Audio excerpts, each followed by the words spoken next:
chegamos ao último painel do dia para falar sobre soja em movimento, da fazenda ao mercado global. Para este bate-papo, eu convido ao palco Ayrton Galinari, presidente executivo da Coamo Agroindustrial, André Guilaumon, CEO da Brasil Agro, Volney Aquino Santos, CEO da Fazendão Agronegócio, e para a moderação, Marco Viana, sócio do BTG Pactual. Um ótimo painel a todos. Boa tarde. Mais um grande dia aqui com vários temas interessantes sobre o agronegócio. E não podia faltar uma menção especial à soja, que tem colocado cada vez mais o Brasil nessa posição de liderança, surpreendido pelos volumes que a gente tem conseguido exportar para todo mundo, e principalmente toda a cadeia dela, né, que não passa só pela parte da produção. Dito isso, gostaria que, se possível, vocês passassem por cada uma das companhias aqui, para a gente começar e fazer algo mais interativo, quais são as principais atividades e como vocês têm interagido com a cadeia da soja em cada uma das companhias. Então, Ayrton, por favor, gostaria de começar contigo. Bom, boa tarde a todos, obrigado pelo convite, né? É uma honra estar participando aqui desse grande evento. A cooperativa Coamo, ela é uma cooperativa de 55 anos, atua no Paraná, Mato Grosso do Sul e Santa Catarina.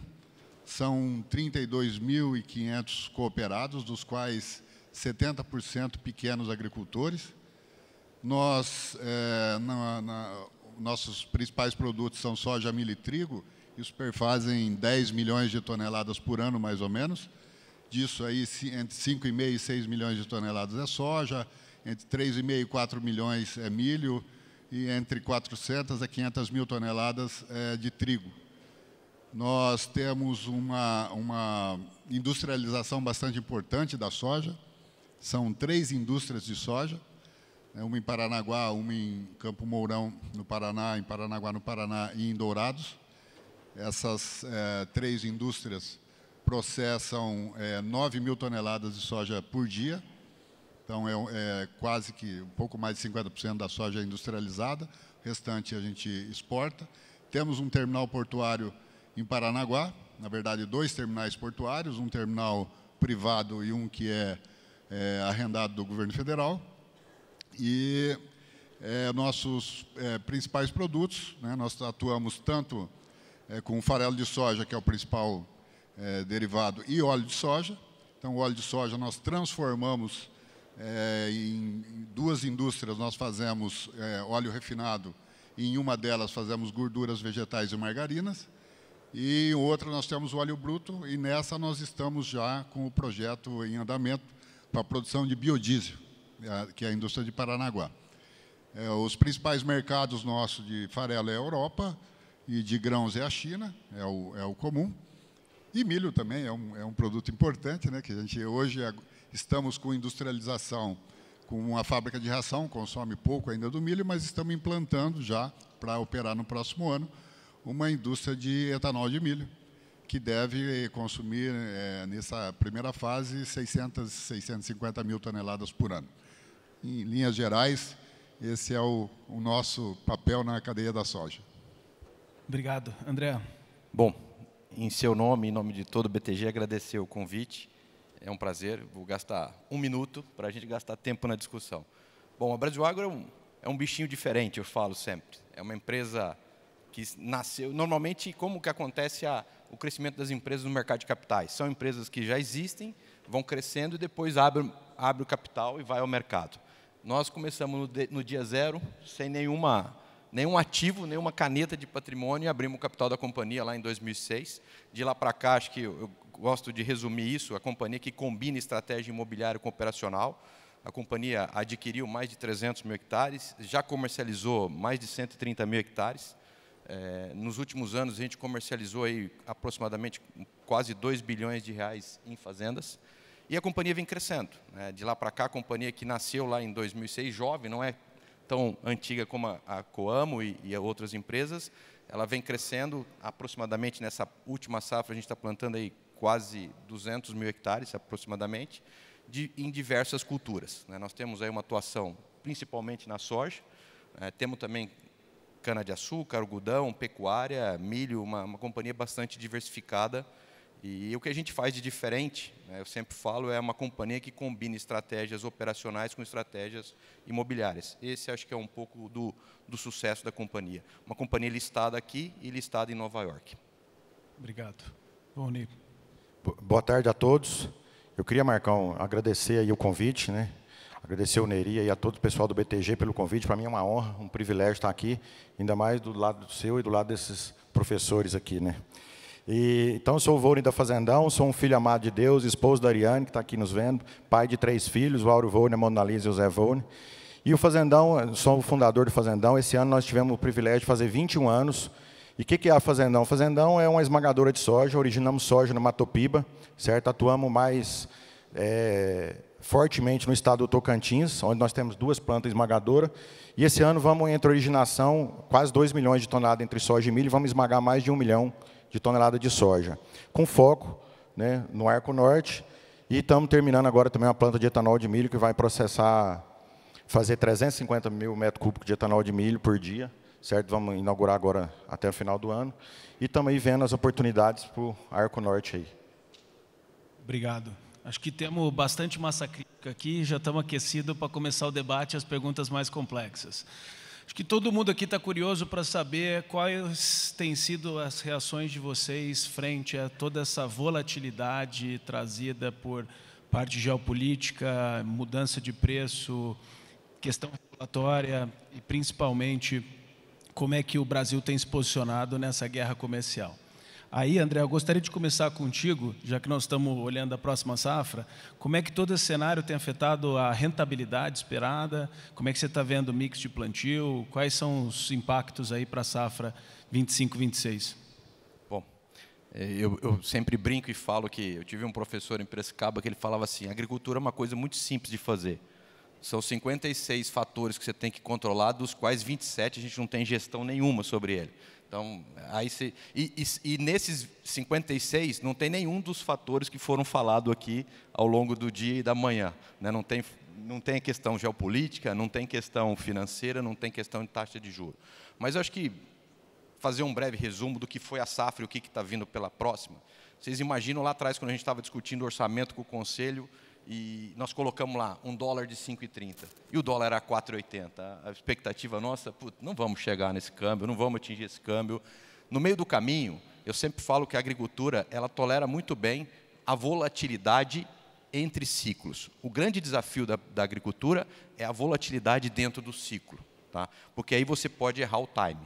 E isso foi o que aconteceu de um modo geral no Brasil inteiro. Então, todo mundo começou uma safra com um dólar de 4,80 a 4,90. No meio do caminho, teve um dólar de 5,30, beliscando 6,40. Né? E estamos terminando uma safra com um câmbio de 5,40. Isso é um fator que preocupa, né? E, sem dúvida nenhuma, aí você pode errar momentos. E acho que o desafio que a gente traz para dentro da nossa casa, para errar o menos possível isso, é trabalhar muito bem austero na gestão de custo e olhando margem de contribuição. A gente tem um ditado na empresa que lucro pequeno não quebra ninguém, né? Então, a gente tem que ter responsabilidade, já ir travando margem ao longo da cadeia. Quando começou essa volatilidade toda, ninguém falava em dólar de 6,40, a gente já tinha 58% da soja vendida lá atrás, né? Depois até ficamos com um pouco menos de dor de corno, né? Porque o dólar voltou, mas no meio do caminho era uma sensação muito ruim na empresa, mas a gente foi corrigindo isso ao longo do tempo. Mas te respondendo de forma muito tácita, esse é o mundo que vem, gente. É um mundo com tensões geopolíticas, é um mundo que vai exigir de cada gestor essa capacidade, essa resiliência de adaptação, e só tem um jeito de fazer isso: com uma gestão bastante austera de custo, com uma visão clara do seu negócio, e isso vai acontecer. Acho que o próximo desafio para a próxima safra, enganchando o gancho aqui, a gente vem... tem mais um fator, né? A gente começou com uma taxa de juros de 9%, 10% e terminamos com 15%. Acho que um pouco falar hoje, depois de que todo mundo falou aqui, é um reflexo, né? E fica fácil até. Mas isso sim, sem dúvida nenhuma, é um fator que preocupa, porque o que ele preocupa? Todo mundo falou do sucesso do agronegócio aqui, e a gente viu que o sucesso do agronegócio está muito relacionado com a capacidade de reinvestimento que o agronegócio vem fazendo ao longo dos anos. Esse é o sucesso do agronegócio brasileiro, é a sua capacidade de reinvestimento ao longo dos últimos anos.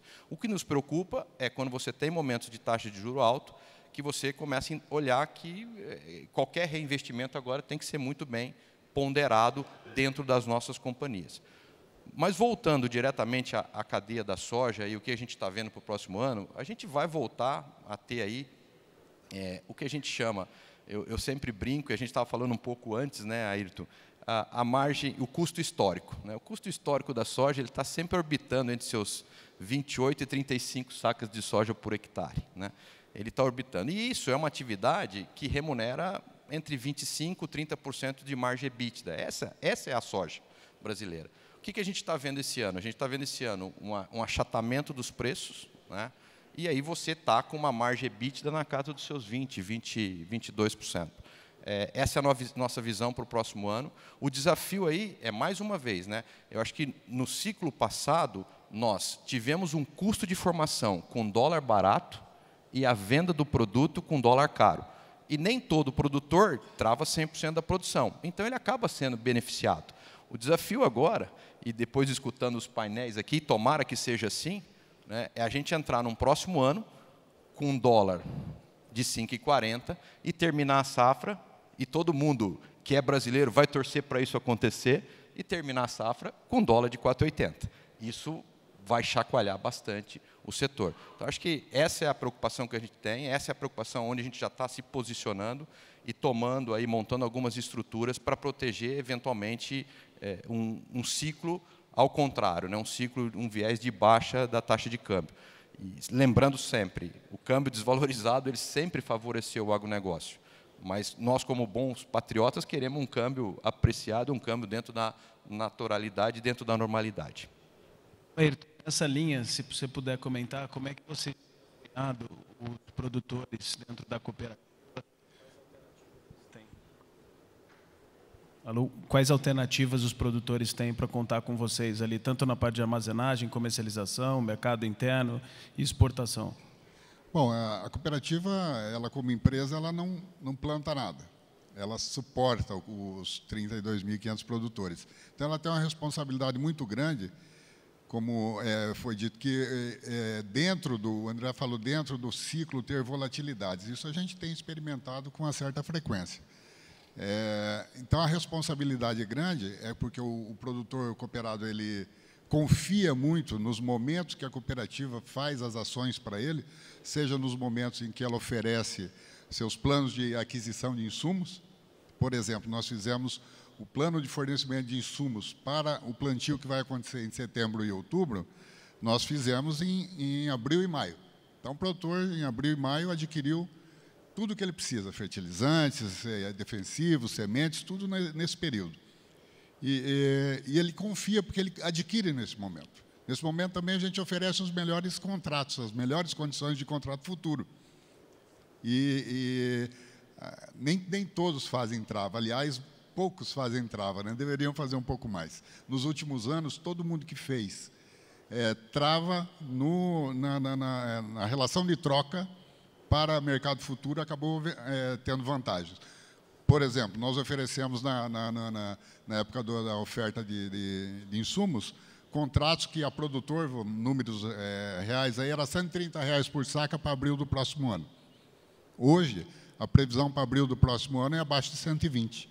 Então, quem fez no momento, provavelmente vai chegar lá, vai estar um preço um pouco mais baixo, então ganharia. Então, a responsabilidade de oferecer essas condições para o produtor, e ele acredita e ele adquire, é muito grande. Então, quando tem essa volatilidade, no momento que nós oferecemos, a relação de troca, considerando todos os custos, a exceção da aquisição de terras e a exceção de investimento em máquinas, o resto está tudo incluído, defensivos, operações, seguro, tudo, estava em torno de R$ 70 a saca. 70 sacas por alqueirinho, ou algo em torno de 29 sacas por hectare. Hoje, se for fazer, já está a 81, 82 sacas por alqueirinho, ou 33, 34 sacas por hectare. Então, o momento que a gente vai fazer isso é a grande responsabilidade da cooperativa e como ela pode, de fato, contribuir para o cooperado. Outro ponto importante é o momento da comercialização. Então, a gente tem essa preocupação de, durante todo o ano, ir oferecendo a melhor condição para que ele venha fazendo as fixações. Hoje, o nosso produtor ele já comercializou 60% da safra de soja, ainda tem 40% para comercializar, e algo em torno aí de 40% da safra de milho. Então, ele tem momentos em que ele tem produto, ele tem momentos ainda que ele pode, de fato, aproveitar isso. E a cooperativa vai capturando os melhores em função de ter atuação em diversos mercados, seja no mercado internacional, na exportação de soja e derivados, seja no mercado de varejo, com óleo de soja, margarinas e, enfim, toda essa verticalização. Então, ele tem essa condição de evoluir na sua comercialização, aproveitando esses ganchos, esses momentos que a cooperativa vai, todos os dias, oferecendo sempre a melhor condição de preço para que ele possa ter a melhor rentabilidade. Só um parênteses aqui, né? A soja dele é a soja mais cara do Brasil. Né? Essa a gente sabe bem. Porque está no Paraná, está do lado do Porto, né? E esse é o desafio, né? Só para a gente não calcular esse número, né? É muito diferente esse número no Mato Grosso e em outras regiões. Então, é um desafio enorme. O Paraná ele tem esse privilégio, né? Realmente a gente pegar uma distância média, considerando Mato Grosso do Sul e Paraná, talvez algo em torno de 500 quilômetros do porto, né? E a vantagem também de a gente dominar a cadeia, né? Então, nós fornecemos a semente para o nosso produtor, nós fazemos toda a logística de recebimento de grãos e armazenagem. Aliás, hoje a cooperativa talvez seja a empresa com a maior capacidade estática de armazenagem do país. Estamos hoje com 6,2 milhões de toneladas de capacidade estática e ainda falta espaço. Só de silos bolsa, para você ter ideia, esse ano nós estamos com quase 500 mil toneladas, então ainda falta espaço, né? Realmente a gente tem que fazer. Temos toda a parte de transporte, movimentamos aí algo em torno de 3 mil caminhões diariamente aí para fazer essa logística toda. Temos a industrialização e temos o terminal portuário. Então, dominando toda essa cadeia, a gente consegue tirar vantagens e oferecer uma condição sempre favorável ao produtor em termos de precificação. É interessante, e nós vamos voltar nesse tema da armazenagem daqui a pouquinho. Mas antes, eu imagino que a volatilidade também chegou no Tocantins, e eu queria saber como é que você está vendo, junto à frente de expansão, né, foi uma das fronteiras maiores, você está vendo ali dos principais parceiros que vocês têm alguma vontade de reduzir a área, incentivo de aumentar? Como é que está um pouco esse contexto lá? Sem dúvida. E só complementando, Marcão, o Ayrton falou, diferente do Paraná, né, em que ele está perto do porto e tem um raio de 500 quilômetros de atuação, nós estamos no centro do Brasil. Sabe o que significa estar no centro do Brasil? Estamos mais longe dos portos. Então, nosso desafio ainda é maior ainda.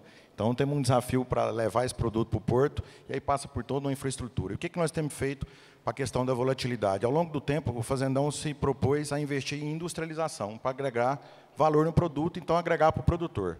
Certo? Então, ao longo desses anos aí, nós temos no estado do Tocantins uma logística, o pessoal fala lá, que é a logística privilegiada. Então, ela é privilegiada para quê?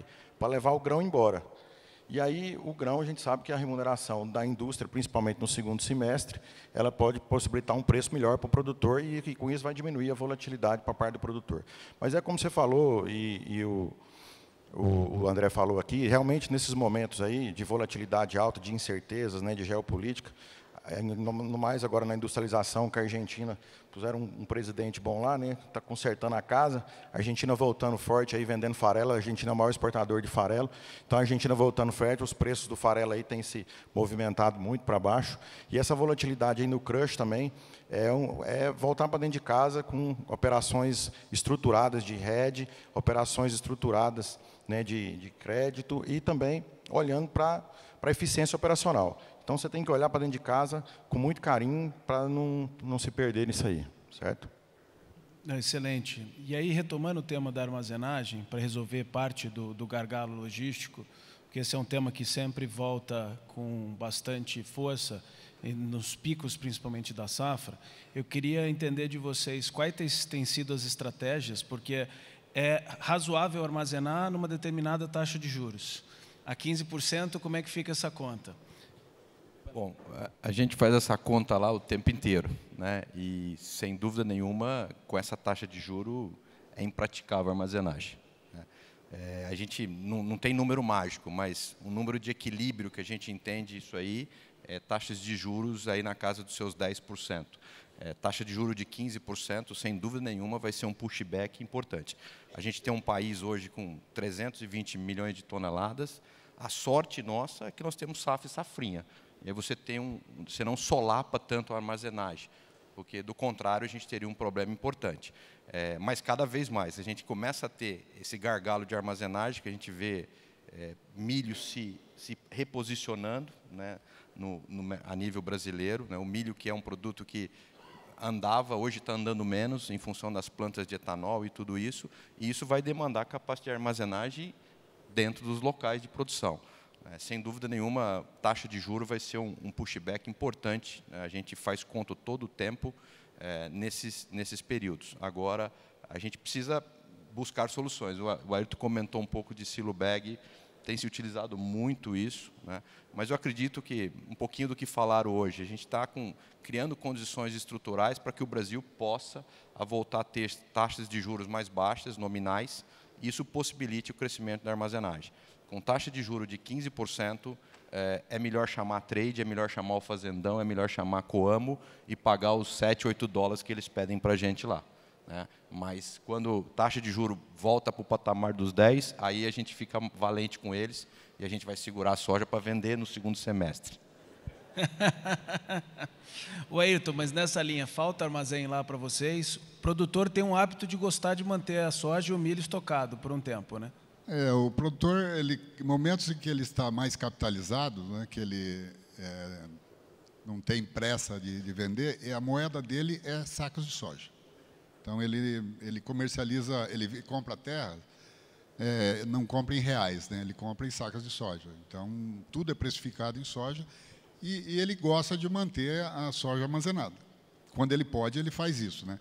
Esses últimos 2 anos aí, com um aperto que se teve, né, de rentabilidade e crédito, então ele acabou se desfazendo um pouco dos seus estoques, né? Pra você ter ideia, nós tivemos aí, o ano passado, o produtor da Coamo, né, o produtor cooperado, ele vendeu mais produtos do que ele entregou na cooperativa. Então, ele queimou estoques, porque ele realmente vinha da baixa, ele teve uma safra onde ele plantou um pouco mais caro, vendeu mais barato, e aí ele teve que vender mais para pagar aquelas despesas, né? Então, realmente, complicou. Quando o produtor vai lento na comercialização e, normalmente, quando ele quer deixar produto, ele deixa na cooperativa, em função da confiança que ele tem, aí aperta, aí realmente aperta mais. Nós temos investido...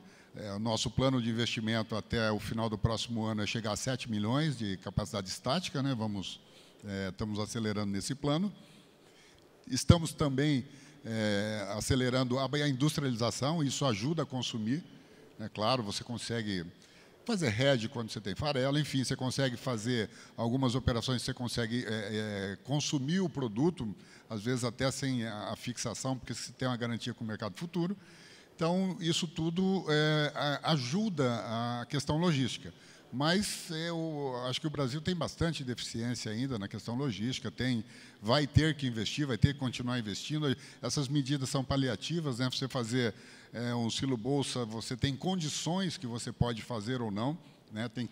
A qualidade do produto para ser depositada tem que estar dentro de determinados padrões, enfim, não é qualquer produto que você pode guardar. Hoje tem uma questão muito importante que tem as questões das rastreabilidades, você tem que garantir onde que o produto circula para você ter a certificação do teu produto final, isso cada vez avança mais, né? Principalmente no mercado de farelos. Então, farelo cada vez mais você tem que certificar a sua origem, né? Dar garantia da sua rastreabilidade e também no grão, né? Isso cada vez mais vale dinheiro, e principalmente quando você tem uma entrada em vigor de uma UDR, que vai te dar vantagens nisso. Mesmo o pessoal da proteína animal, eles pedem garantias e remuneram por isso. Também o pessoal, no caso do milho, das indústrias de etanol de milho, também, se você consegue dar as garantias de rastreabilidade, teu produto vale mais, então é importante você ter isso também dentro da cadeia. Então, acho que investimentos individuais, como fazendeiro, fazer, realmente é difícil, porque não remunera a atividade É difícil remunerar a atividade de armazenagem, cobrar por isso. Não é uma... Você precisa ter escala, você precisa ter giro, precisa ter movimentação de produto para que isso seja viável. Então, a cooperativa tem isso, né? Ela pega aí os 32.500 cooperados e faz esse serviço para eles. Então, isso é um dos serviços que a cooperativa faz, né? Então, acho que vamos continuar fazendo. Com certeza é um diferencial. Não vou falar de armazenagem contigo, porque não dá para tocar uma fábrica de esmagamento sem armazém.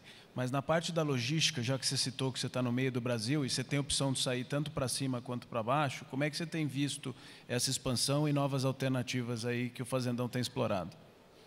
Marcão, como tem falado-se muito hoje, o Brasil, com certeza, tem muitas oportunidades. Ao mesmo tempo que tem falta de logística, tem muitas oportunidades, então, no setor de logística. Então, a gente pegar só o exemplo do Mato Piba, por exemplo, Mato Piba esse ano colheu aí 32 milhões de toneladas de grãos e cresceu 11% nos últimos 10 anos, 11% ao ano.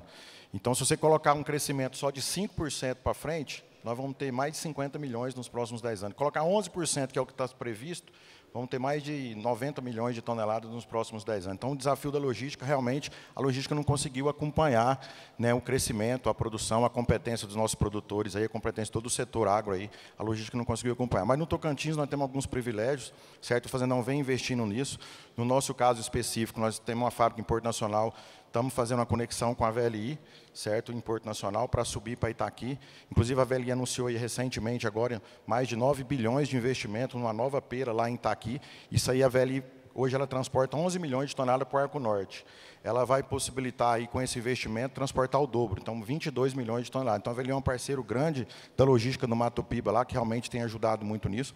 O Fazendão também tem um terminal agora lá em Gurupi, que é na malha da Rumo, que pode ter opção tanto da VLI buscar lá e ir para o norte, quanto da Rumo carregar lá e descer para o sul. Sem dúvida, o sul é menos competitivo, mas em algum momento talvez faça sentido. Então, o Fazendão tem feito esses dois movimentos. Sem falar que também nós temos pensado muito em Barcarena, certo? Temos um terreno em Barcarena, estamos licenciando um porto lá em Barcarena, para que seja um novo canal aí de saída. E o Tocantins tem muitas oportunidades, porque, como é um estado novo, de produção nova, nós estamos aqui do lado do Mato Grosso e nós não temos nenhuma ligação por terra no Mato Grosso, certo? Estamos do lado do maior produtor do estado, né, do Brasil, que é o Mato Grosso, e não temos nenhuma ligação de terra. E tem uma grande oportunidade nisso, certo? Nós tivemos aqui hoje a oportunidade de ver assim, futuros presidenciáveis, né? Quem sabe um deles aí vai ser o nosso próximo presidente, e mudar essa realidade. Por causa de 90 quilômetros de asfalto que falta lá dentro do Tocantins, para ligar o Mato Grosso no Tocantins, que é dentro da ilha de Bananal, a conexão da BR-242, se ligaria o Vale do Araguaia do Mato Grosso na ferrovia Norte-Sul. Ligando em Gurupi ou em Alvorada, que tem a Rumo, e você ia descer para Santos ou subir numa facilidade. Gurupi está a 200 quilômetros de São Félix do Araguaia, que é no Vale do Araguaia. Então, é uma oportunidade assim, imensa para o Brasil, na logística que vai mudar a realidade do Mato Grosso, ali do Vale do Araguaia, que é hoje um desafio do Vale do Araguaia.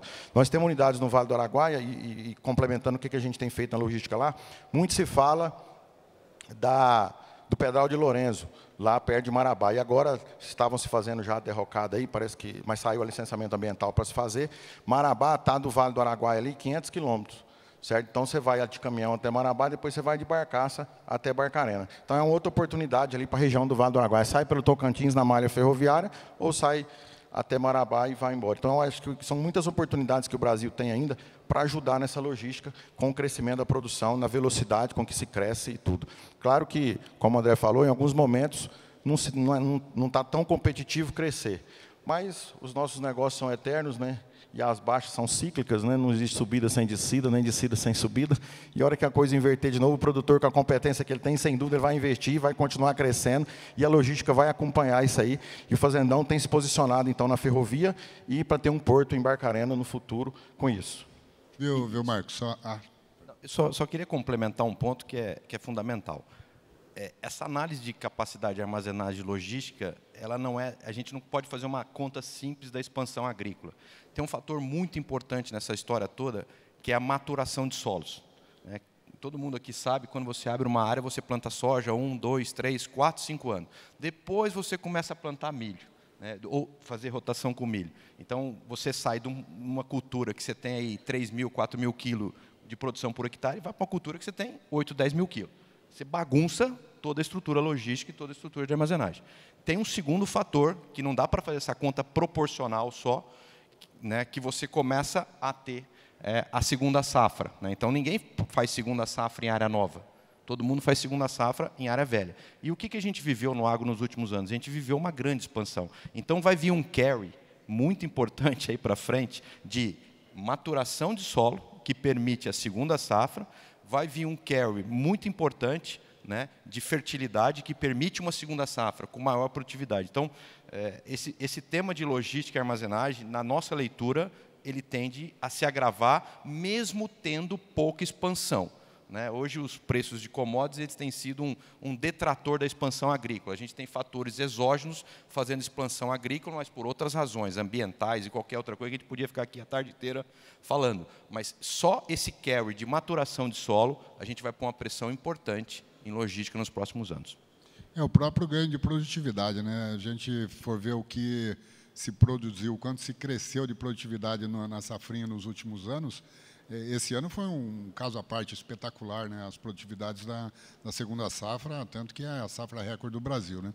Só queria colocar também que dentro dos investimentos, né, a cooperativa também está já em fase bem avançada de licenciamento de um novo porto em Santa Catarina, em Itapoá, que é um porto de multicargas, né, um porto para gases líquidos, fertilizantes e grãos, que já estamos também bem adiantados, que seria uma nova rota aí para escoamento do Mato Grosso do Sul e do Paraná, acreditamos aí que antes de 2030.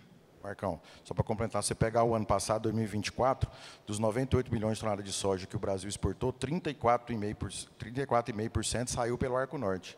Das 40 milhões de milho, quase de metade, quase 19 milhões saiu pelo Arco Norte. Então, assim, está se mostrando, já é um grande saída de um corredor logístico importantíssimo aí para o Brasil. E a indústria, nesse processo, ela ajuda, facilita, complica? Como é que vocês veem aí com todo esse desenvolvimento do biocombustível? Falando agora do biodiesel para vocês dois. Tá, é o seguinte. Eu acho o seguinte, a indústria facilita. Se o Brasil fosse um país muito mais industrializado, talvez nós não estaríamos passando por algumas dificuldades que o Brasil passa aí sem precisar, vamos dizer assim, né? Se tivéssemos estruturados no passado. Você vê a agricultura, vamos pegar o exemplo da agricultura. A agricultura, pegando 1970, quando começou a agricultura realmente mecanizada, forte, tudo, a Embrapa surgiu em 1973, nós demoramos quase 30 anos para fazer 100 milhões de toneladas. Em 2003, 2004, fizemos 100 milhões de toneladas. Depois de 11 anos, na safra 14, 15, nós já fizemos 200 milhões de toneladas. Mais 8 anos, na safra 22, 23, fizemos 300 milhões de toneladas.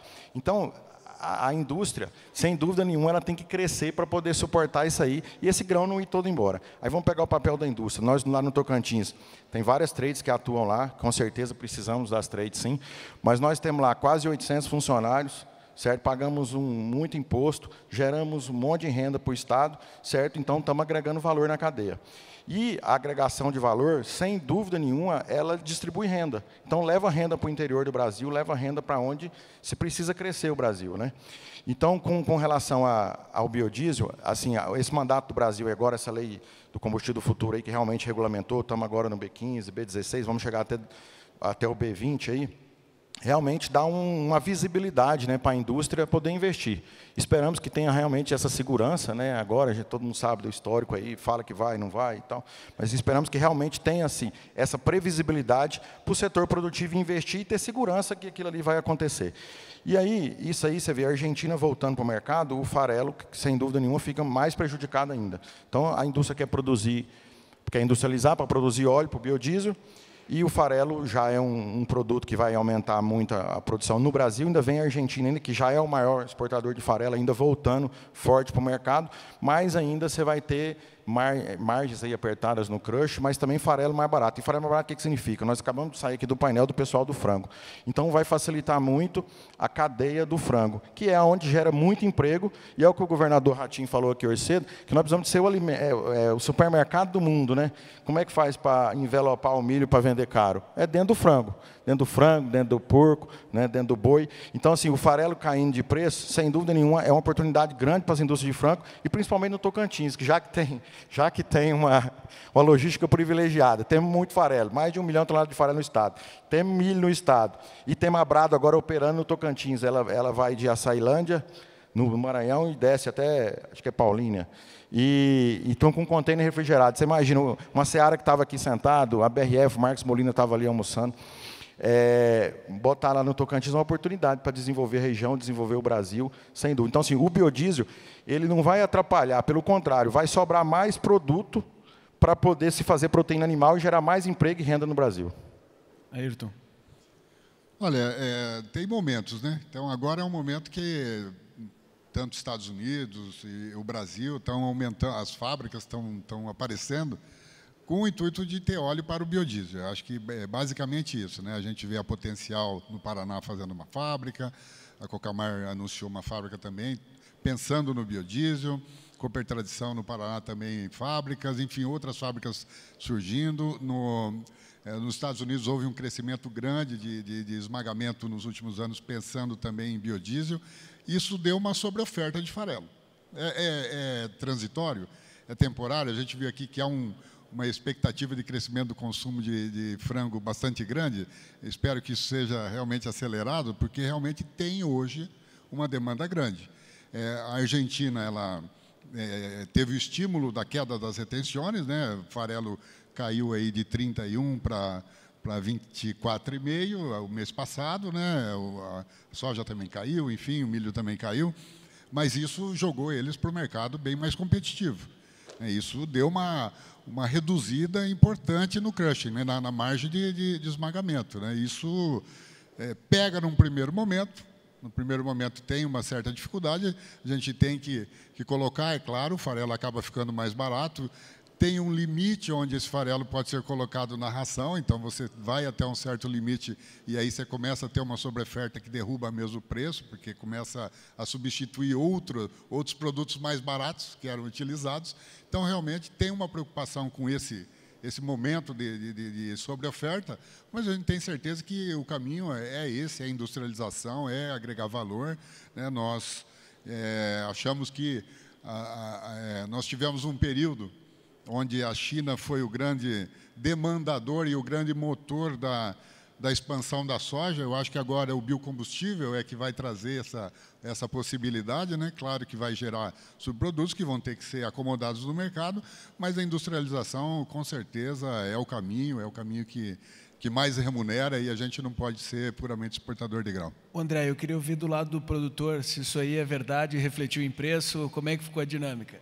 Ainda bem que tem o biodiesel, não sei o que a gente ia fazer com tanta soja, né?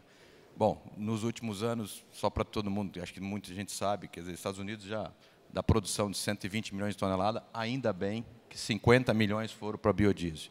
O Brasil já está chegando na marca aí dos seus quase 30 milhões, ainda bem, e tem espaço para crescer muito mais.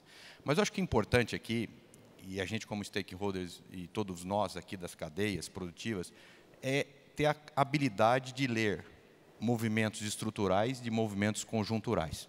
A Argentina vai meter um monte de farelo no mercado, isso para mim é conjuntura, vai acontecer, né? Mas eu acho que a industrialização, do ponto de vista estrutural, ela traz benefícios sine qua non. Nós estamos num país, você acabou de falar, né, Volney, um país continental que tem o epicentro produtor de soja do Brasil, ele está a 2.000 quilômetros do porto. Nós não somos Argentina, que nós estamos a 600 quilômetros de Rosário, né? E o epicentro produtor está a 600 quilômetros de Rosário, nós estamos a 2.000. Então, todas essas mudanças estruturais que estão acontecendo no curto espaço de tempo, ela traz margem para a agroindústria e, no segundo momento, ela traz margem para o agricultor. Não tenha dúvida nenhuma disso. Então, a gente vê isso com muito bons olhos, essa industrialização. A gente falou um pouquinho antes aqui da maturação de solo e entrada da cultura de milho. É inviável produzir milho no Mato Grosso para trazer milho para Paranaguá, né? Ou, eventualmente, até no Tocantins para levar para São Luís. É complicado. Ou Santa Catarina. Então, a industrialização que está vindo, ela vai trazer mais estabilidade na nossa leitura, nas cadeias comerciais e mais previsibilidade, tirando um peso importante desse custo logístico, desse déficit de armazenagem que a gente tem, uma série de coisas. Então, a gente precisa ler essa mudança como uma mudança estrutural que está acontecendo na agricultura brasileira. Não tenho dúvida, você falou do crescimento, e eu fui a Piracicaba outro dia, Outro dia, não posso contar outro dia, porque senão todo mundo já sabe a idade, né, Ailton? Mas fui fazer o discurso de formandos lá de 25 anos, mas já tem tempo isso. E eu falei, pô, quando eu saí aqui do banco da escola, o Brasil produzia 66 milhões de toneladas. Estou aqui 25 anos depois, o Brasil produz 300 naquele ano. E eu não tenho dúvida que a gente vai voltar aqui para comemorar o discurso dos 50 anos, o Brasil vai produzir 500 milhões de toneladas. E isso passa por essas mudanças estruturais. Agora, essas mudanças estruturais, sem dúvida nenhuma, a gente precisa do ambiente de segurança jurídica, segurança institucional, segurança financeira, para que esse investimento venha e isso tudo que a gente está falando se reflita, num segundo momento, em margem de contribuição para o produtor. Eu gostei muito do otimismo, gostei dos 500 milhões e gostaria de agradecer a todos que, infelizmente, nosso tempo chegou ao fim. A gente tem muito espaço para o Brasil continuar colocando produto, liderança, tecnologia e capacidade no setor do agronegócio. Muito obrigado. Obrigado. Obrigado.